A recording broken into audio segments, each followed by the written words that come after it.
రాజకీయ అభిప్రాయాలకు, ఆలోచనలకు యూనియన్కు సంబంధం లేదు.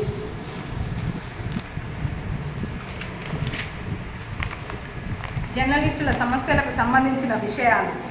సంస్థ ఐడి కార్డు ఉన్న ప్రతి జర్నలిస్టుకు అక్రిడిటేషన్ కార్డు ఇవ్వాలి, ఇళ్ల స్థలాలు ఇవ్వాలి. ప్రతి జర్నలిస్టు కుటుంబానికి 10 లక్షల రూపాయల హెల్త్ కార్డు మంజూరు చేయాలి. ప్రతి జర్నలిస్టు కుటుంబానికి రైల్వే పాస్, బస్ పాస్ ఫ్రీగా ఇవ్వాలి. పిల్లలకు ఉచిత విద్య అందివ్వాలి. అకాల మరణం చెందిన జర్నలిస్టు కుటుంబానికి 5 లక్షల ఎక్స్గ్రేషియా ఇవ్వాలి.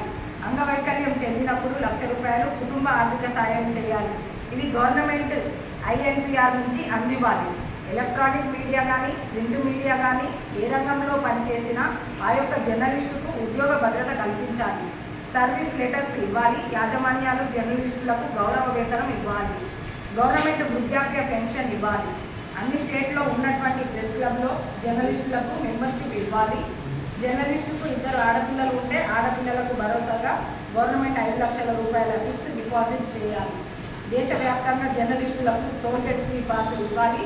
దేశవ్యాప్తంగా జర్నలిస్టులపై దాడులు జరిగినప్పుడు చట్ట పరిధిలో పరిష్కరించుకోవాలి.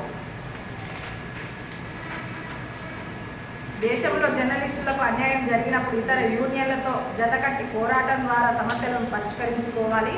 యాక్సిడెంటల్గా తల్లిదండ్రులు మరణించే పిల్లల యొక్క బాధ్యత గవర్నమెంట్ తీసుకోవాలి. ఇక డీజే యూనియన్ విషయానికి వస్తే యూనియన్ మెంబర్ అయిన ప్రతి ఒక్కరికి సభ్యత్వం ఉండాలి. ఉన్నవారికి యూనియన్ నుండి అకాల మరణం చెందినచో 50,000 రూపాయలు కుటుంబానికి అందివ్వడం జరుగుతుంది. యాక్సిడెంటల్లో అంగవైకల్యం చెందిన జర్నలిస్టులకు ఖర్చుల మొత్తం 25,000 రూపాయలు సహాయం చేయవలెను. ఆడపిల్ల కళ్యాణ నిమిత్తం 2 లక్షల రూపాయలు డీజేయూ యూనియన్ అందిస్తున్నది. డీజేయూ యూనియన్ నుండి 15 లక్షల హెల్త్ బీమా అందించడం జరుగుతుంది. అంతే.